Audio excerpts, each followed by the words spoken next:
우리가 믿는 기독교는 사랑의 종교입니다. 아멘. 하나님이 사랑이십니다. 사랑의 종교입니다. 사랑의 종교이기 때문에 하나님 믿는 성도 되어진 저와 여러분들이 마땅히 사랑하면서 살아야 되는 것 맞습니다. 사람을 사랑해야 됩니다. 먼저 하나님을 사랑하고 사람을 사랑해야 됩니다. 아멘. 근데 사람을 사랑해야 되는데 사람을 믿는 것은 위험한 일입니다.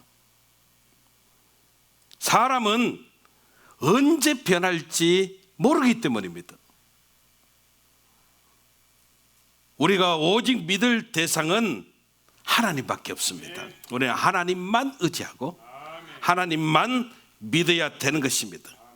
내가 정말 사랑하고 마음을 주고받는 친구일지라도 돌아서 보십시오. 일순간에 나를 대적하는 원수가 되어줄 수 있습니다. 사실 인생 살아보니까 멀리 있는 사람들에게 상처받지 않습니다. 나와 상관없는 사람들에게 피해를 당하지 않습니다. 정말 가까이 있는 사람, 사랑하는 사람이 피해를 주고 상처를 우리들에게 준다는 것입니다. 오늘 성경도 그 이야기입니다. 다윗이 12절 이하에 보니까 이렇게 고백을 합니다. 나를 책망한 자가 원수가 아니라 원수일진데. 이게 무슨 말입니까? 원수가 아니라 이 말입니다. 나 정말 내가 사랑하는 사람, 내가 정말 나와 가까운 사람, 원수가 아닙니다. 근데 그 사람이 원수가 되어졌어요. 원수가 아니라 원수일진데 내가 참았으리라. 나를 대하여 자기를 높이는 자가 나를 미워하는 자가 아니라 미워하는 자일진데 내가 그를 피하여 숨었으리라. 그가 곧 너로다. 나의 동료, 나의 동무여, 나의 가장 가까운 친구로다. 우리가 같이 재미롭게 의논하며 무리와 함께하여 하나님의 집 안에서 다녔도다. 지금 다윗에게 가장 큰 상처와 아픔을 준 사람이 가장 가까운 사람이었다는 것입니다. 여러분, 그래서요, 우리는 하나님만 바라보고 살아야 됩니다. 사람 믿으면 절대 안 됩니다. 우리 삶 속에 찾아오는 여러 가지 많은 시험과 환난이 있는데 이 시험과 환난을 극복하려면, 승리하려면 우리가 어떠한 모습으로 살아야 될까요? 첫째, 우리는 반드시 하나님께 나아가 기도해야 됩니다. 다윗이 일생 동안 숱한 어려움을 만났지만 한 번도 사람을 향하여 대적하지 않았습니다. 자신의 왕권을 빼앗으려 했던 아들 압살롬도 맞서지 않고 어떻게 합니까? 요단강을 건너서 자기가 먼저 피하고 맙니다. 배반했던 신하 아히토벨이나 또 사울왕마저도 절대 보복하지 않습니다. 다윗은 모든 것 하나님께 맡기고 하나님 앞에 나와 기도합니다. 16절 17절을 보니까 나는 하나님께 부르짖으리니 하나님께서 나를 구원하실 것입니다. 저녁과 아침과 정오에 내가 근심하여 탄식할 것인데 하나님께서 내 소리를 들으실 것입니다. 이게 무슨 말입니까? 다윗은 철저하게 시험과 환난이 찾아왔을 때 하나님 앞에 나아가서 하나님께 기도했다는 것입니다. 우리가 하나님께 기도할 때 어려움을 이길 수 있는 유일한 방법이 되어짐을 잊어버리면 안 됩니다. 다니엘은 포로로 끌려 잡혀와서도 하루에 3번씩 예루살렘을 향하여 난 창문을 열고 하나님께 기도했습니다. 하나님 앞에 나와 무릎 꿇고 기도하는 것만이 모든 문제를 이기고 승리하는 유일한 길임을 알았기 때문입니다. 저와 여러분들도 마찬가지입니다. 우리는 어떠한 일이 찾아왔을 때, 어려움이 찾아왔을 때 우리가 하나님 앞에 나와서 기도해야 됩니다. 사람들에게는 슬픈 모습 보이지 마시기를 바랍니다. 사람 앞에서 눈물 흘려봐야 동정받을 것 같은데 아닙니다. 오히려 멸시만 당할 뿐이고 어느 누구도 내 허물을 덮어주지 않습니다. 우리가 성령 충만하고 말씀대로 살고 기도를 많이 한다라고 할지라도 어려움이 나에게 찾아오지 않는 것 절대 아닙니다. 오히려 하나님 잘 믿어보십시오. 훨씬 더 어려움이 많이 생겨날 수도 있습니다. 그러나 하나님 믿는 성도는 그리할수록 하나님 앞에 나와서 기도해야 됩니다. 내 어려운 사정, 내가 겪고 있는 시험과 많은 문제들 사람에게 이야기하지 말고 하나님 앞에 나와서 우리가 기도할 때 우리 모든 형편과 사정을 아시는 하나님께서 반드시 책임져 주시는 놀라운 역사가 나타나게 되어짐을 믿으시기를 주님 이름으로 축원합니다. 두 번째로 시험과 혼란을 극복하는 비결은 하나님의 역사를 믿어야 됩니다. 우리 하나님은 저와 여러분들을 사랑하십니다.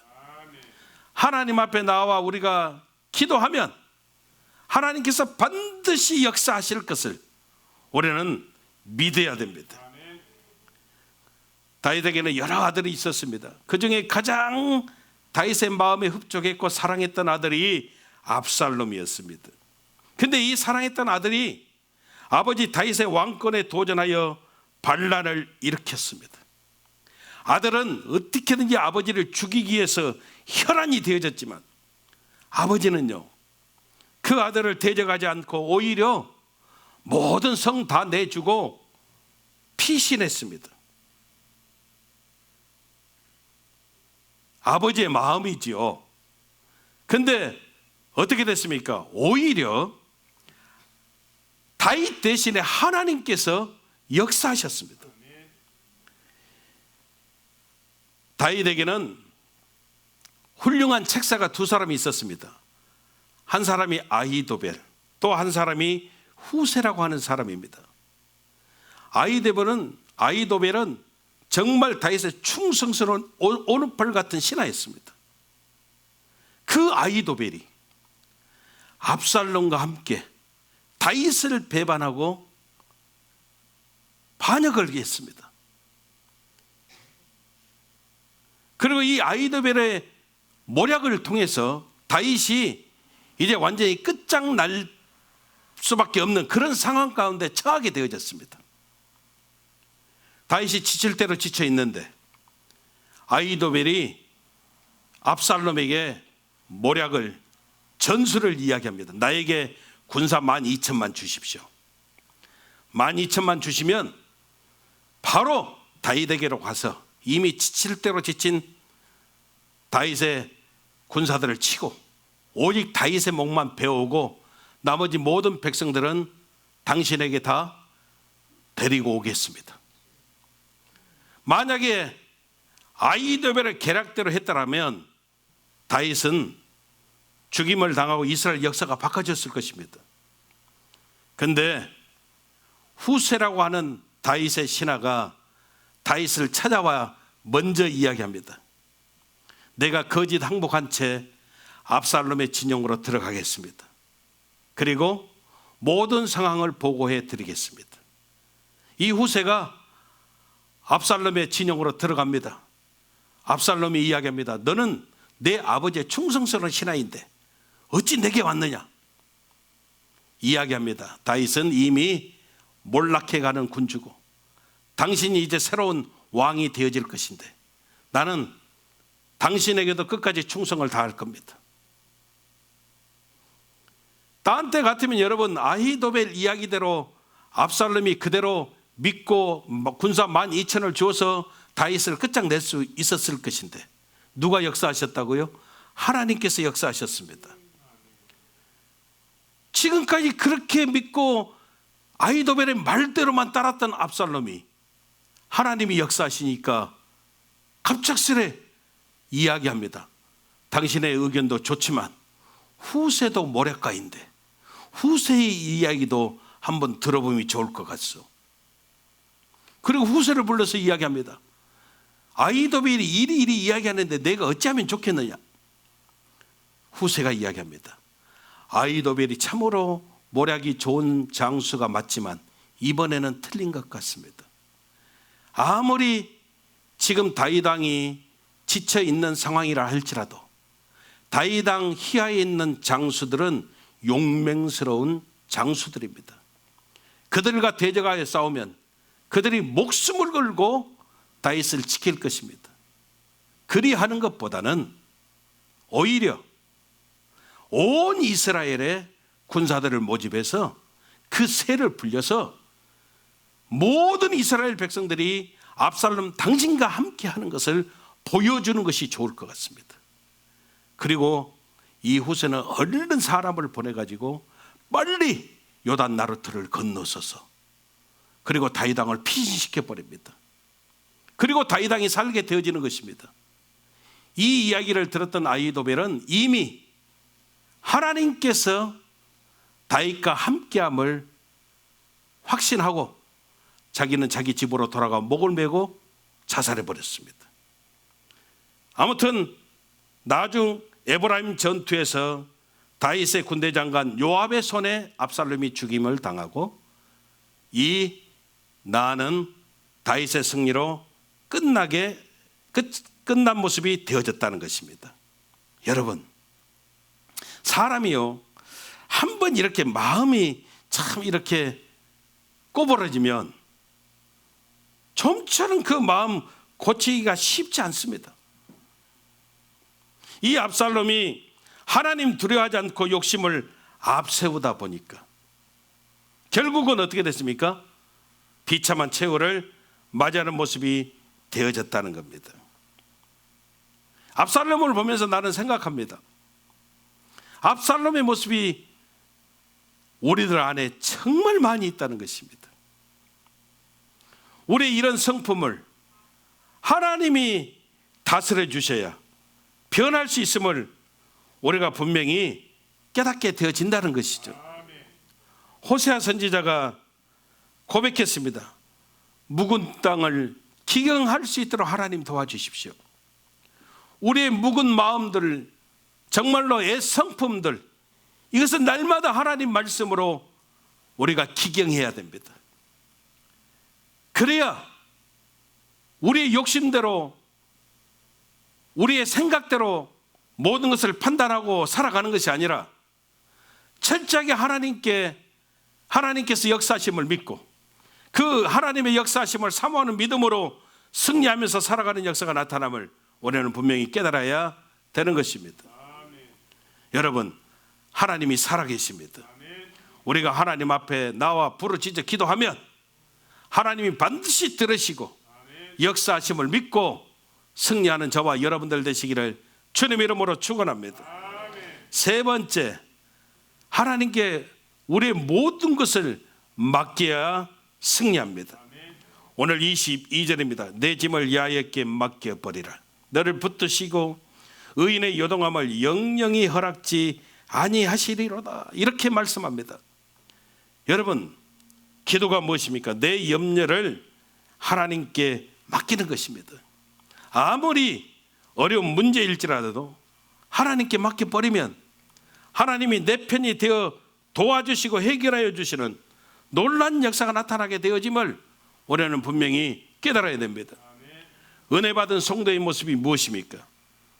모든 것을 하나님께 맡기고 의지하는 삶을 사는 것입니다.